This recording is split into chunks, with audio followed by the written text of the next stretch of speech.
Good evening, boys and girls. Are you ready for bed? Are you ready for a bedtime story? Well, this short story, I think, is called Michael, the boy who interviewed the ice principal from the ice school. That's a bit of a long title, but this was a story that I told to my girls way back, and it just came out, but it was really good, and they asked for it over and over and over again. And let's see. Once upon a time, there was a boy called Michael, and he loved to write.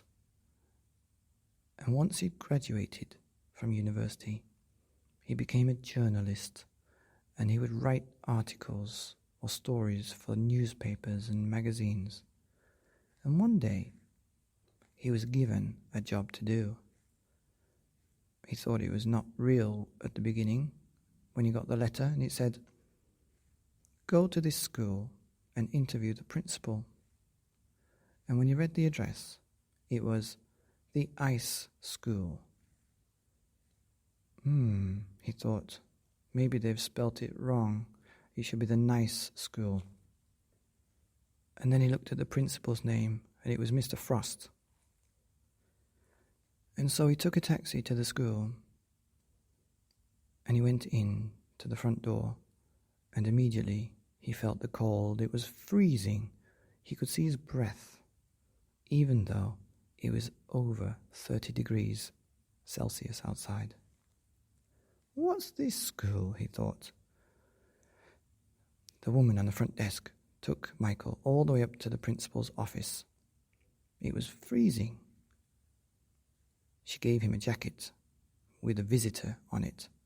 Usually, schools give you just a little badge, but he got a big jacket, which kept him warm, and a hat, which said visitor. "This is Mr. Frost." "Hello, Mr. Frost," said Michael. "Hello, Michael. How are you? Take a seat." "Are you here for the interview?" "That's right." "Okay, then fire away. You ask your questions and I'll answer them," said the principal. Well, Michael thought he was in a dream. He was sitting in the principal's office, and it was like sitting in an igloo. Obviously, he'd never sat in a real one, but he'd seen them on TV and in papers and on the internet. Everything was cold. Mr. Frost, can you tell me about this ice school?" "Oh, yes, sure, of course. Well, here we have students who are all made of ice, and we try our best to keep the temperature at -4 degrees so that none of them melt. And we teach them the most excellent curriculum in the whole wide world. It's a combination of the Cambridge and the IB and the special ice curriculum." Okay, well, I know about those two, but what's the ice curriculum?" "Well, it's almost like the social and emotional part, but we teach the children how to stay cool, how they can go outside without freezing, and how to save themselves if they start to melt, and how to function outside as an ice individual." Sounds interesting," said Michael. "Yes, one day we had one boy who ventured outside too much, and his legs melted." "What did you do?" "Well, we brought him back in, put him in a freezer, and we gave him his legs back." "Oh, my word." "Yeah, that's right. All our teachers are ex-pupils, and they're all made of ice." "That's interesting. So what do you have for school lunch?" "Well, nothing hot, of course. Sometimes we have things that are room temperature, but usually ice cream, ice lollies, and we have ice cubes and frozen vegetables." "Okay, and so where do these students go once they graduate?" "Well, the majority go overseas. to where the temperature's a bit cooler, you see, maybe Iceland or Norway or Greenland or Canada or Russia, somewhere like that.